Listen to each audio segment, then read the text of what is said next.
Reading I-Ching. Peace.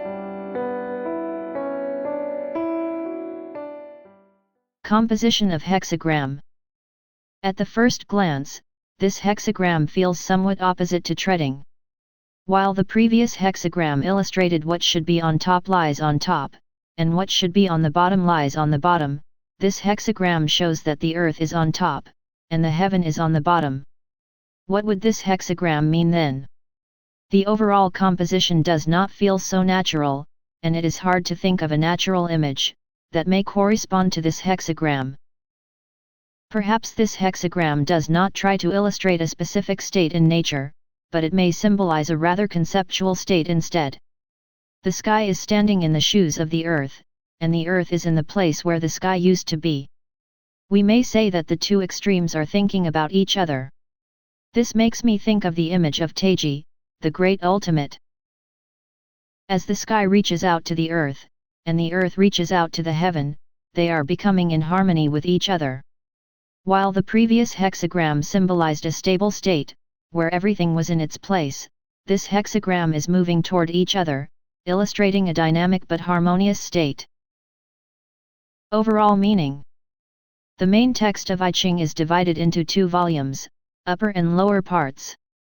There are 64 hexagrams in total, and the first 30 hexagrams starting from the creative heaven to the clinging fire are described in the upper part, and the remaining 34 hexagrams are dealt in the lower part.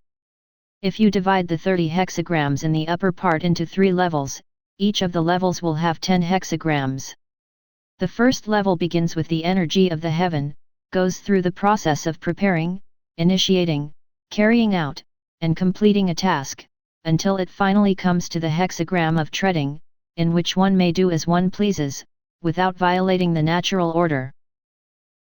While the first 10 hexagrams have illustrated the ups and downs of a realistic process of completing a task, the next 10 hexagrams starting from this hexagram of peace, can be said to move up a level, and represent a more conceptual world.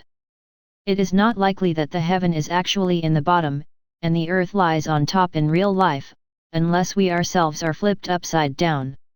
We often say that the lower trigram represents the reality, and the upper trigram represents the ideal world.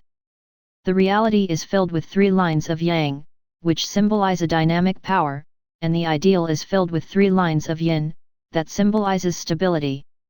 This may represent that you are fully demonstrating your power, to do what you want to achieve in reality. While in the ideal world, a higher power is watching and supporting you, to grow your dreams at the same time. Perhaps while the first 10 hexagrams represented a fixed point of view, the following 10 may be representing change and movement. Until now, we have been thinking about what and how we should do. From now on, however, we need to start to draw a bigger picture, and think about who we will join hands with, how to approach them, and in what direction we should move together. The very first step represented in this hexagram says, that we need to be in each other's shoes and reach out to each other, in order to move on to a higher level.